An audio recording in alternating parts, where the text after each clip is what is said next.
It's always good to be with you guys. Always good. You have something to say to me? She can't say it because she's laughing. That was rude. It's a free country though, so I can do what I want, right? Yeah. So what does that really mean? You can't just say it's a free country and do whatever you want. I talked to her beforehand, okay? It's okay. I didn't just... There are consequences when you do stuff. She got mad at me, and she's probably going to jump me in the parking lot later. But we're talking about our freedoms today. We can talk about certain things that we get because we live in this country. We get religious liberty, so the government can't tell us what to believe, and it can't put things in our lives that shouldn't be there. But people still can judge you for what you believe. There's a certain balance of freedom and consequences. Free speech is great. You can't just say whatever you want. There are still consequences. Like our country, we have free speech. That means that you cannot be jailed for something that you say, but there still are consequences for the things that we do. So in this series, we're solidifying the things that matter. We've already talked about faith, and we've talked about family, which was last week.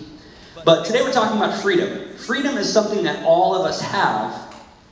But unfortunately, I believe, just working with teenagers like yourself, most of you live more as slaves than you do as free men.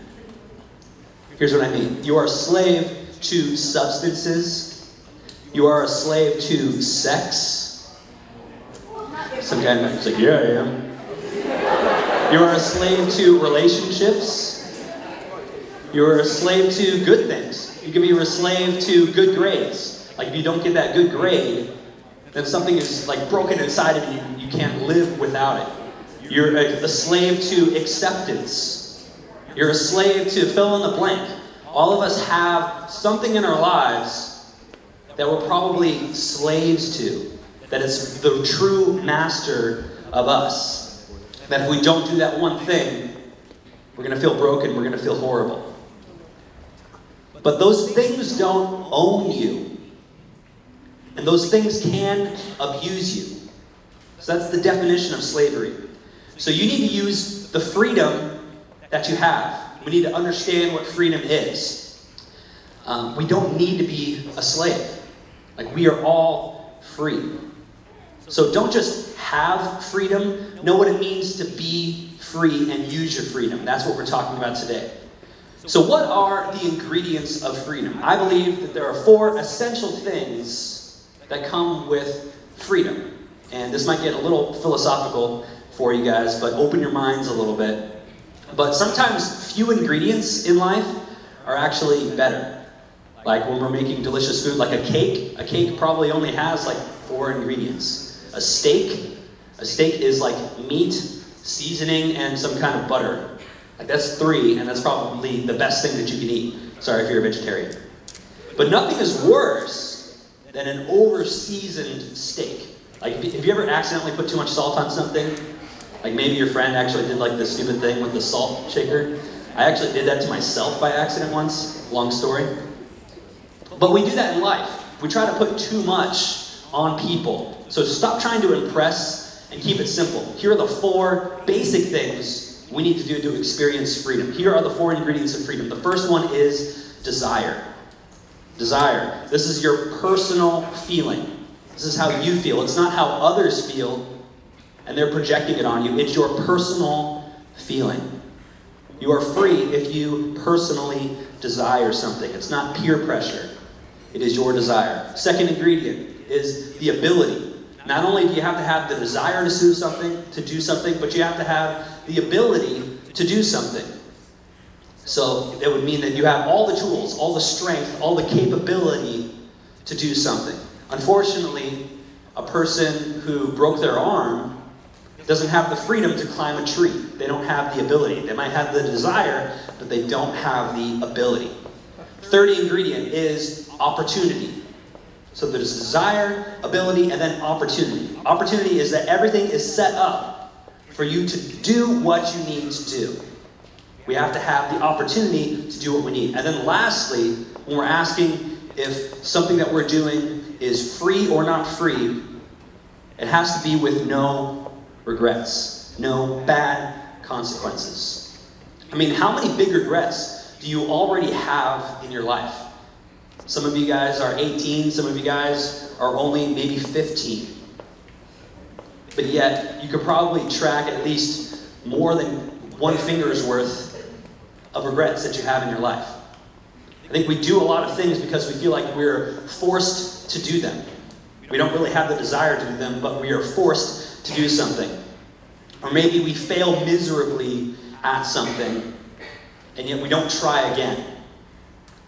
That is another way to live in slavery. Or maybe you chose something that wasn't good for you. Some of you guys might have come from a past of experiencing drugs, or you know somebody who abuses alcohol. Like they're choosing things that aren't good for themselves. They say, hey, I'm free. I can give into this all I want. But that is not freedom. That's slavery. That is addiction. So all of these ingredients must come together to experience true freedom. All four of them have to be there. I mean, think about it. How freeing is it to live a life where you constantly aren't worried about someone finding out your deepest, darkest secret? Having a lot of secrets, that's not freedom. How peaceful is it to have friendships that you know are not toxic? How joyful is it to try your best at achieving something without comparing yourself to others? And that's one of the biggest things that enslaves your generation, is comparing yourself to others. So I would assume a lot of you actually aren't experiencing freedom because you are living with regrets. You're giving into peer pressure, and you're doing things that maybe deep down you don't actually want to do. But here are some things that are tips for you to live free in the future. Because freedom has boundaries. It sounds weird, but freedom isn't just a boundaryless area. Freedom has boundaries. It's just like if you're baking a cake. You put it in a cake pan so that it rises up and it develops fully the way it's supposed to develop. You don't put it in a pan. Like if you just throw a bunch of ingredients in your stove, it's probably going to ruin your stove. And that's how I ruined my Easy Bake Oven. So it's bringing back bad memories. But you need to be able to set boundaries to develop into the person you're supposed to be. So number one thing I want to preach forever is that Elsa was wrong. Elsa was wrong. No right, no wrong, no rules for me. I'm free.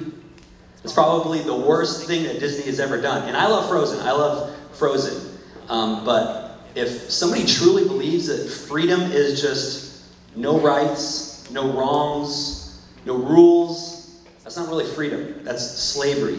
I mean, freedom is like not the purge.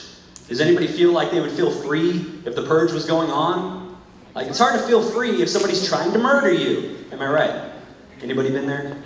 Yeah. It's hard to feel free when you're trying to be murdered. So if you want to do something you really want to do, but it stops someone else from experiencing what they want to do, that's not really true freedom.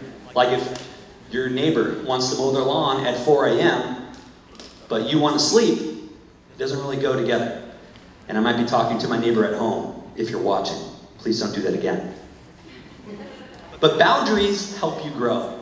Boundaries help you grow. So speaking of sleep, you guys realize that sleep is important, right? Who likes to sleep? Yeah. You can applause for sleep. Sleep is awesome. Yeah. Your body literally cannot develop. It cannot develop into a healthy adult without sleep. Some of you have a problem of not turning off your phone or putting your phone away from you at night when you go to sleep. How many of you guys have that problem? That you'll just like pick up your phone in the middle of the night. I think it's hilarious. Sometimes in the morning when I look at Twitter and I see it like time stamped for 3 a.m. and some dude's like, can't sleep, who's up? Let's talk. Like, dude, if you can't sleep, get off your phone. Like, you're up because you're on your phone. Screens kind of affect your brain in a certain way that they make it work and they make it go into overdrive. So it's hard to sleep if you're constantly connected. And that's the problem, is that we feel like we always have to be constantly connected. But again, just because we have unlimited access to everything on our phone, that's not freedom. In fact, if you feel like you have to check your phone every 9 seconds or something, that's not freedom, that's slavery. So we have to put boundaries On our sleep schedule, for instance. For me, I'm an old guy, and I have a daughter who decides that she loves to wake up at 5:30 every single morning. So here's actually what I started to do, is that I set my alarm, it's crazy, I set it for 4:30 a.m. every day. So that's the time that I wake up. Some of you girls are like, that's the time I have to get up to do my hair, so whatever. But a guy, you can just like get up 10 minutes before school and you're here. Like zipper, you just put on a hat and you're good. Yeah. But I do that because I need to experience some me time. I get to go to the gym, have some breakfast, read some time to myself. And so I can come home as my wife gets ready to go to her work and I can be with my daughter then. But being mindful of my sleep schedule actually sets me up to have more freedom. So putting boundaries on when I go to sleep, like I have to go to sleep a little bit earlier to be able to wake up that early, but it helps me experience more freedom. Because if you have no boundaries, that means you're just a slave to everything. And then you have to have a filter. I actually just replaced the filter in my fridge. So when you get water out of the fridge, the water doesn't taste nasty, and it's actually the authentic water that you're getting. So in the same way, if you don't have a filter on the things that you're putting into your mind, your mind's just going to be full of a bunch of garbage. So being open-minded is good, but you should still have a filter. Being open-minded doesn't mean that you just accept everything that comes your way. You have to know what is right, what is wrong, what is best for you. So when something comes along, ask, do I desire this thing? Do I have the ability to do this thing? Do I have the opportunity? And is this going to lead to my growth? Am I going to have regrets from doing this? Is this going to hurt someone? Your main priority should be protecting your freedom. So don't just have freedom. Be free. Choose life. Choose peace. Choose joy. There is hope out there. You just need to find it. So go be free. Peace.